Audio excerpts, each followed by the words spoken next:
یہ کیسے ممکن ہے کہ اللہ کی محبت کرنے والا دل دنیا سے بےگانہ رہے اور دنیاوی کاروبار چلے؟ سوال یہ ہے، بس سوال یہ ہے کہ اللہ سے اگر محبت کی بات ہے تو سنسیئر ہو جاؤ، مخلص ہو جاؤ۔ اللہ تعالیٰ کو اگر تم مالک سمجھتے ہو اور اگر وہ مالک ہے واقعی اور تمہارا واقعی اعتقاد ہے تو پھر تو وہ جتنا دیتا جاؤ اتنا آپ لیتے جاؤ۔ بڑی آسان سی بات ہے کہ دو کام چھوٹے چھوٹے کرنے ہیں آپ نے، میں نے پہلے بتایا تھا آپ کو کہ یہ کہنا اور یہ ماننا ان الذین قالوا ربنا اللہ، جن لوگوں نے کہا زبان کہ اللہ ہمارا رب ہے، یعنی کہ ہماری دنیا کو آباد کرنے والا وہ ہے جس نے ہمیں دنیا میں بھیجا ہے، اور ہمیں عمل کی توفیق دینے والا وہ ہے جس نے توفیق کے لیے یا عمل کے لیے ایک مقررہ وقت دکھا ہے، اس کے اندر عمل کر سکتے ہو، پھر اس کے بعد ٹائم اپ ہو جائے۔ وہی اللہ ہمیں اس زندگی کے محدود ایام میں ہماری محدود صلاحیتوں کے ساتھ ہمیں ان وسائل کی لامحدود وسائل میں سے کچھ محدود وسائل ہمیں عطا فرمائے اور اس سے ہمیں یہ محدود ایام گزارنے ہیں۔ لامحدود تو ہم لے نہیں سکتے۔ فرض کرو آپ کو یہ کہہ دیا جائے کہ یہ پہاڑ سارے آپ کے ہیں، کیا کرو گے؟ واقعی ہیں ہی اپنے پہاڑ سونے کے تو ابھی آپ کے ہیں، کرنا کیا ہے؟ آپ پہاڑ تو کھا نہیں سکتے، نہ آپ سونا کھا سکتے ہو، آپ نے کھانا ہے روٹی۔ آپ کو کہا جائے کہ یہ جو ہے دریا آپ کے ہیں، لے لو، آپ کا دریا میں چلنے میں کوئی تو نیند آئی ہے۔ آپ کا مسئلہ جو ہے نا یہ ہے، اس اللہ تعالیٰ نے فرمایا کہ تمہارا مسئلہ یہ ہے کہ تمہارے لیے تمہاری زندگی میں تمہاری زمینوں میں ہم نے تمہارے لیے خوراک رکھی، زمین سے تم خوراک نکالو گے سبزیوں کی شکل میں اور کھاتے جاؤ، اور جو گرد جانور ہیں جاندار چیزیں ہیں ان کے اندر بھی تمہارا رزق بھی ہے، لباس بھی ہے، گائے بھینس بکری ان کا گوشت کھاتے جاؤ، دودھ پیتے جاؤ اور ان کے لباس بناتے جاؤ، ان کے کپڑے بندے کھالتے ان سے، یہ ہے تمہارے کل اصلی، اور اس میں سے تم اٹھا سکتے نہیں، کتنے سال اٹھا کے لے جاؤ گے؟ میرا خیال میں صحرا کا سفر کرنے جا رہا ہوں، راوی کو ساتھ نہ لے جاؤں دریا کو، ایسے نہیں، راوی نہیں لے جا سکتے آپ، اگر دریا راوی میرے ساتھ نہیں جاتا، میں راوی کا مالک ہوں تو پھر میں صحرا میں کیا لے جاؤں گا؟ کہتے ہیں ایک مشکیزہ بھر کے لے جا سکتے ہو، وہ بھی مشکل سے ساتھ جائے گا، تو لہٰذا راوی کا مالک ہونا آپ کا بیکار ہے، اس لیے راوی کو زمینوں کے حوالے کرتے ہوئے آپ صحرا کے سفر میں نکل جاؤ۔ تو ثابت کیا ہوا کہ آپ یہاں سے کوئی چیز لے کے جا سکتے نہیں، اور ملکیت آپ کی اتنی ہے جتنی آپ کی زندگی ہے، اس کے بعد بھی ملکیت آپ کی نہیں رہتی۔ اور بعض بڑے لوگ جو ہیں اگر آپ کو اچھا سمجھے کہ برا سمجھے پتہ نہیں وہ کیا کرتے ہیں، تو سوال اب کیا کہتا ہے؟ سوال یہ کہتا ہے کہ اس محدود زندگی میں اگر خواہشات آپ اتنی رکھو جتنی محدود زندگی کے لیے جائز ہیں، اور بلکہ خواہشات اتنی رکھو جتنی حاصل کے لیے ممکن ہے، خواہشات کتنی رکھو جتنی حاصل کے لیے ممکن ہے، تو پھر آپ کے لیے ایک آسان بات ہو جائے گی کہ آپ اللہ کی یاد ہی کر لو گے۔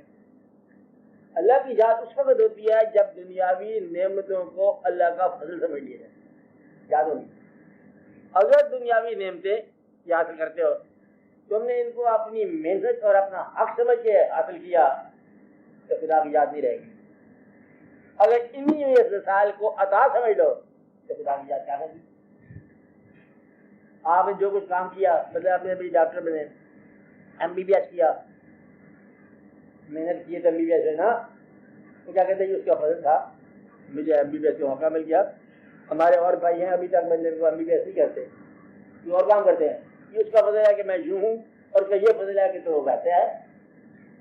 مقصد یہ ہے کہ یہ ویسا اور ویسا۔ ایک دفعہ ایک بزرگ تھے، وہ چاہ رہے ہیں کہ شہر میں صبح کا بڑی دیر پہلے کا واقعہ، تو وہ جو جمع دار لوگ کوڑا اٹھاتے ہیں گلی صاف کر کے، ایک جمع دار جا رہا تھا کوڑا اٹھانے کے لیے، ٹوکرا بھرا ہوا، میرا وزنی تھا، وہ آپ نماز پڑھ کے نکلے، بڑے پاک صاحب بڑے بزرگ پیر تھے، اور آپ نے اس کو آگے بڑھ کے ٹوکرا، مریضوں کے لیے گرام گزرا کہ سرکار آپ نے حکم دیا ہوتا، اول حکم دیا ہوتا ہم اس کو کیڑوں کو مار ہی دیتے.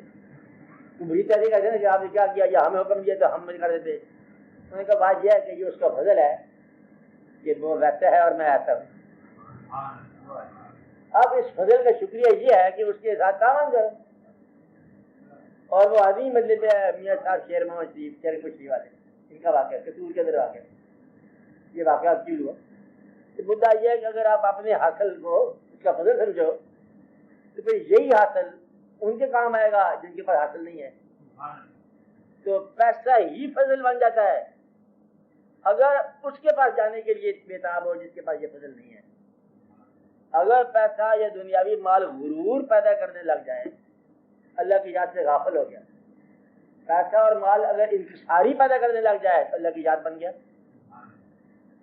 تو اس لیے سوال کے جواب بہت آسان ہے کہ آپ دنیاوی خواہش کرتے جاؤ، بلکہ حاصل کرتے جاؤ، بلکہ تھوڑا سا اور بھی حاصل کرو، لیکن اس اعلان کے ساتھ کہ یہ جو کچھ حاصل ہے اس کی راہ میں آپ نثار کرنے کو تیار ہو تو یہ اللہ کا فضل ہے، تو یہ اللہ کی یاد ہی ہے. اور اگر آپ اس کی راہ میں جب اللہ تعالیٰ کے لیے مانگنے کے لیے آئے کہ لاؤ کہ اس وقت مصروف ہو آپ پھر کبھی آنا، تو پھر تو کوئی بات نہیں.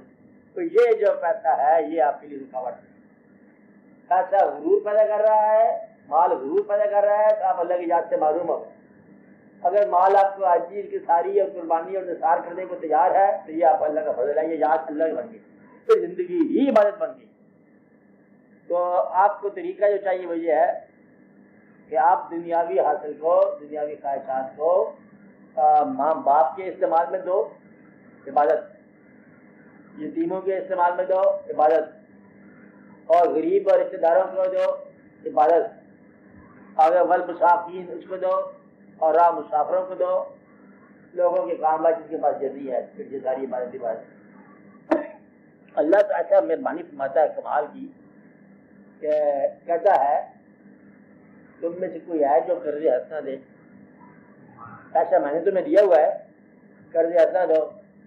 آپ کہتے ہاں ہم دینے کو تیار ہیں.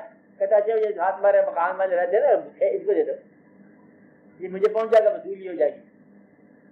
تو اللہ کہاں ہے ضرورت مانگ کے بعد، اور تم نے اسے رشتہ کرنا ہے کیسے؟ اس کی ضرورت پوری کر کے.